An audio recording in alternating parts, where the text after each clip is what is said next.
A cidade atingia quase 1 milhão de habitantes e começava a ganhar status de metrópole.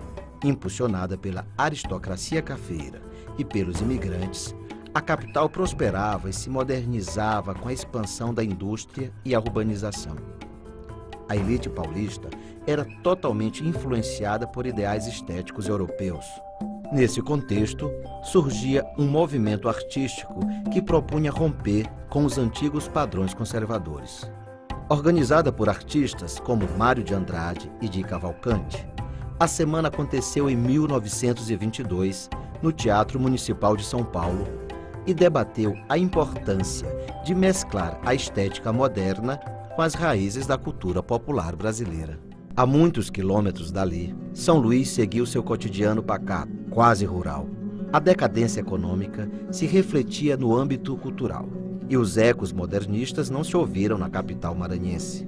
As inquietações estéticas só viriam a se manifestar na ilha 2 décadas mais tarde, através da iniciativa de um grupo de jovens escritores. A chamada Geração de 45 se reunia na Movelaria Guanabara, de propriedade do artista plástico Pedro Paiva, para cultuar a memória de Gonçalves Dias e discutir novas propostas estéticas. Desses encontros, surgiram publicações de vanguarda, como A Ilha e Saci. O Pedro Paiva Filho, que era pintor, tinha uma movelaria ali na Rua do Sol, próximo do Teatro Arthur Azevedo, e a movelaria dele passou a ser o local onde a gente se reunia para bater papo.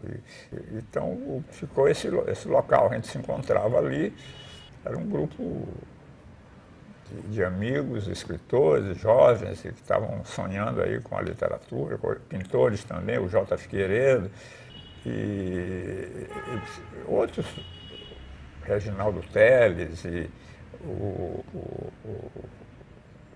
Moraes Filho, e de noite ia para o bar, lá para o Motobar, ou para o outro bar lá, que não me lembro o nome do...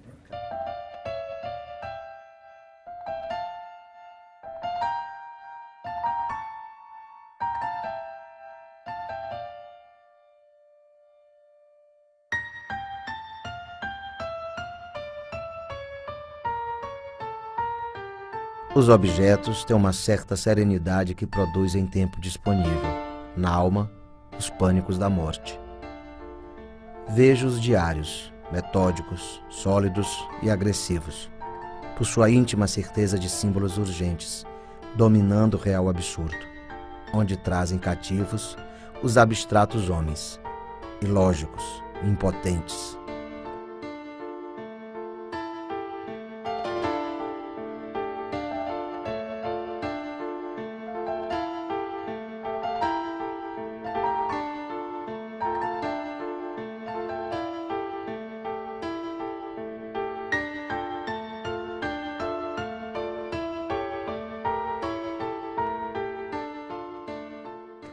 Purné era um poeta talentoso, ele era, da mesma maneira que eu, ele estava ligado à poesia tradicional. Depois ele mudou também e buscou um caminho de uma poesia moderna, com muito humor. E uma das coisas que caracterizava a poesia do Purné era isso, um lirismo, por um lado, e por outro lado, um senso de humor que tinha na poesia dele, e que teve até o final.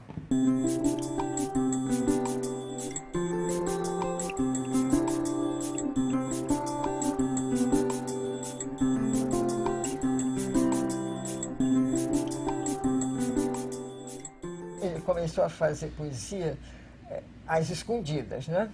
E um dia, 2 de nossas irmãs descobriram e começaram a soltar os versos, né? Quando ele está perto. Aí ele ficou revoltado. Mamãe, essas pequenas estão mexendo nas minhas coisas, mexendo em minhas gavetas. Ele só fez a 3ª série ginasial. Talvez esse desestímulo pelo estudo normal tenha sido provocado, porque quando ele foi para os maristas o acharam muito adiantado e puseram em classe mais avançada do que a idade dele devia. Tanto que depois ele teve de ficar esperando para poder ir para o ginásio. Então, teve um impacto, quer dizer, desestimulou.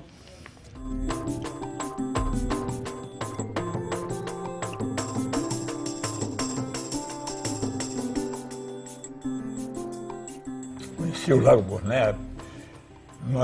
Nós tínhamos praticamente a mesma idade, né? Ali na Praça João Lisboa, ali nos bares ali. Eu fui levado lá para a praça, que eu não conhecia, pelo Manuel Sobrinho, que era um poeta da academia, mais velho, bem mais velho que nós. E aí me levou para me apresentar lá ao pessoal, aos escritores, poetas e tal, que circulavam por ali. Então foi quando eu conheci o Burnet, e nós nos tornamos muito amigos. De todo o pessoal, o mais próximo de mim sempre foi o Burnet.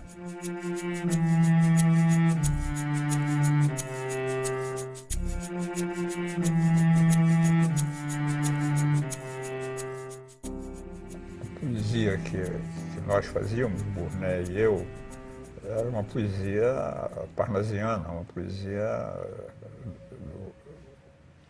do final do século XIX, era Olavo Bilac, Raimundo Correia, a poesia moderna, Drummond, Murilo Mendes, Manuel Bandeira, ainda não tinha chegado lá. Em seguida, chegou através do Bandeira Tribuzzi, que tinha ido estudar em Coimbra, em Portugal, e depois esteve no Rio, e aí voltou para São Luís. Mas o Tribuzzi se ligou com o Zé Sarney.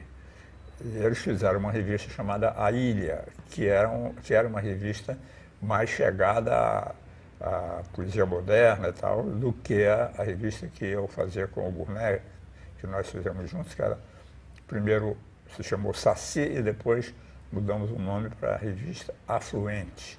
E aí, aos poucos, nós fomos nos familiarizando com a poesia moderna, mas no começo a maioria das pessoas não estava a par disso, não.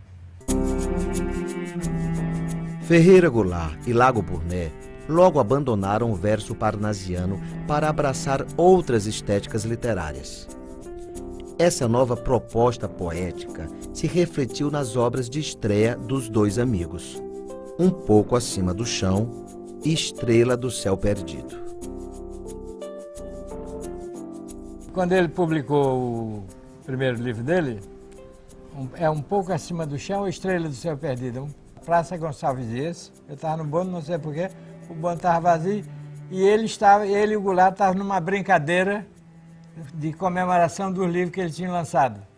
Nós éramos muito próximos, fazíamos as coisas juntos, e quando eu pensei em publicar o meu livro, ele falou, também vou publicar o meu e tal. Aí eu consegui dinheiro lá, com a ajuda de minha mãe, com pouco dinheiro que eu tinha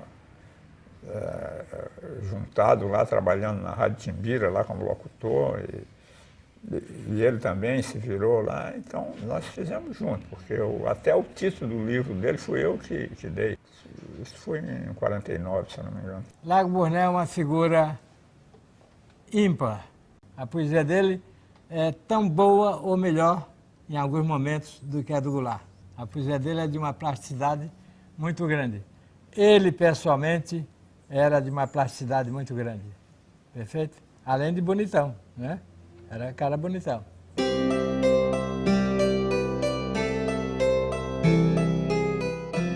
Os espectadores acendem os olhos no escuro e projetam seus focos no corpo da bailarina. Mas a bailarina se desdobra elástica e reproduz-se no ar, fugindo às lâmpadas. Nenhum caminho conduz à bailarina. A bailarina desdenha do vosso amor. Ela é neutra e fugaz, e existe apenas em função de bailar. Inutilmente amareis a bailarina. A poesia do Burnet é uma poesia de qualidade, quer dizer, sem nenhuma dúvida. Mas o problema é que, seja por que for, ou a maneira como ele desenvolveu a atividade dele como poeta, eu tenho a impressão que, numa certa altura, ele não ficou tão ligado à poesia. Eu acho que ele ficou mais ligado ao jornal.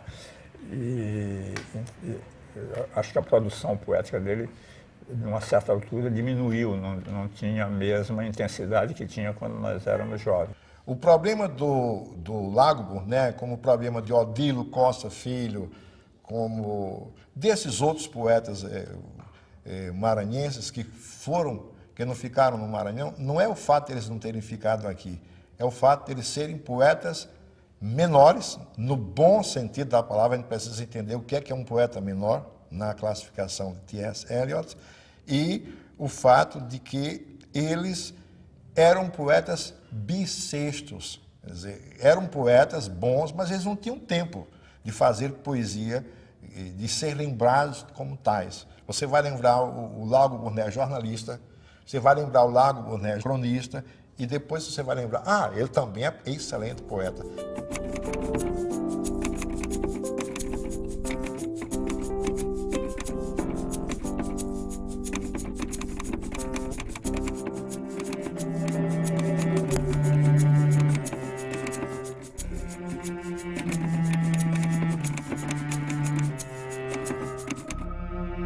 O texto de Burnet, que ele começou a publicar suas coisas, eu não me recordo se antes do Jornal do Dia ele já tinha alguma participação na imprensa, não é?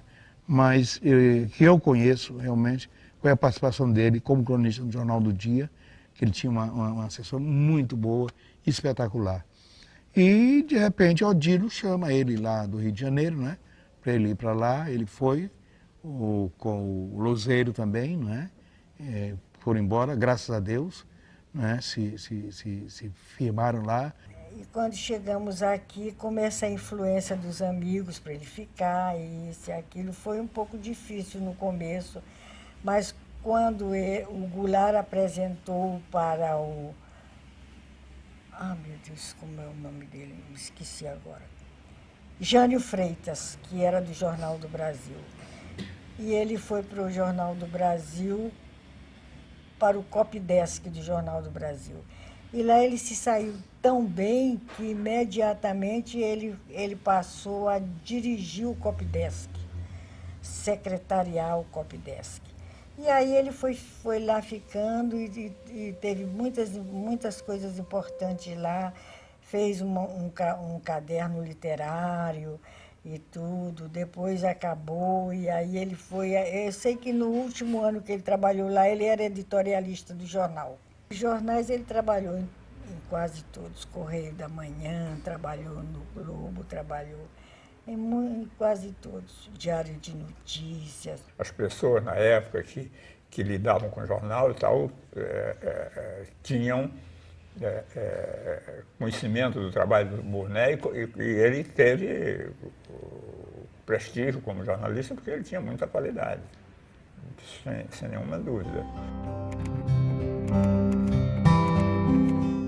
Ao ministro de Perturbações Interiores.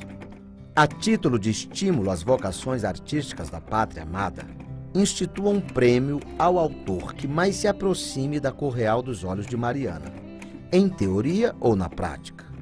Para isso, disponha de todas as tintas de nossas alvoradas e dos tons crepusculares das mais belas tardes brasileiras. Por fim, não sendo possível conseguir uma definição pelos meios pacíficos, recorra aos nossos dispositivos militares e reúna o Conselho de Segurança Nacional, já que a indecisão da cor dos olhos de Mariana nos deixa a todos inseguros. Os resultados da pesquisa serão enviados ao chefe da casa particular, através do assessor para assuntos sentimentais, e serão considerados serviços relevantes à causa da poesia.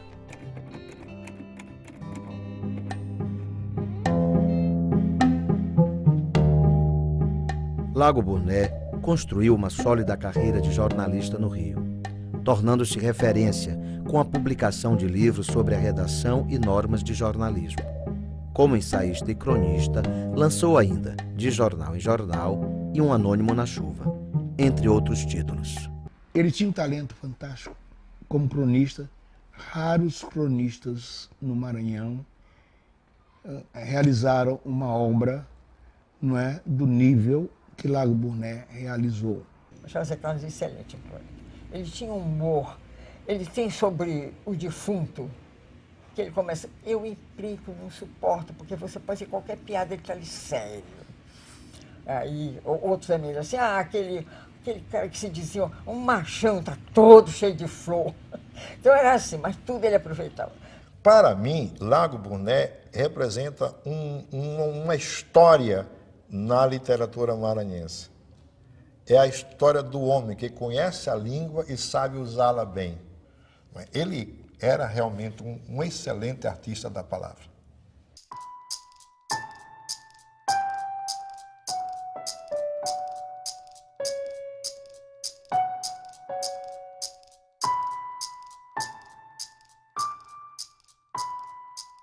Ele desenhava, fazia desenho de humor também, ele fazia as charges.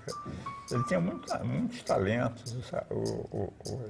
O Burné era uma pessoa talentosa, sem nenhuma dúvida.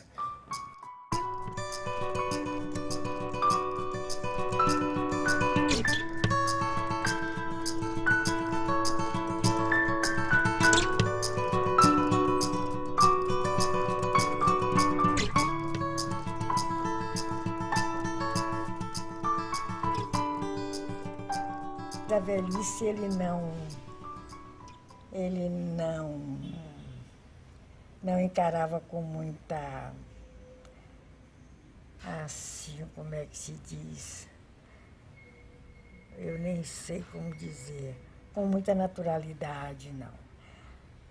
A velhice foi uma carga pesada. Aí me dedicou a foto assim.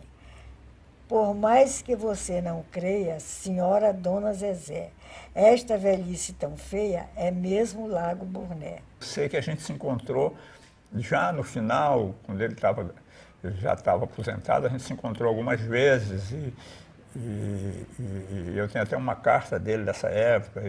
Eu mandei um livro meu para ele escreveu uma carta muito generosa, nós éramos muito amigos. Um dos amigos que eu tive na vida foi o Lago Burné. Nós tínhamos Burné num patamar, ele num patamar mais elevado do que o nosso, né? Burné realmente tinha uma opinião, tinha uma visão de vida, um negócio de uma delicadeza e de um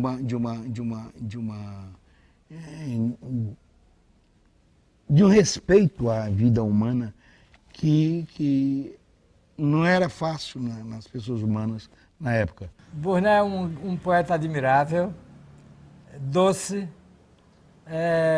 visualista do imponderável. Perfeito? Ele conseguia trazer o imponderável para a sua presença com uma alegria poética muito forte. Era um homem imperfeito, né? Mas muito sensível, muito querido, muito amado. Ele foi muito amado. Talvez não tenha sabido quanto foi amado. Só deixou saudade.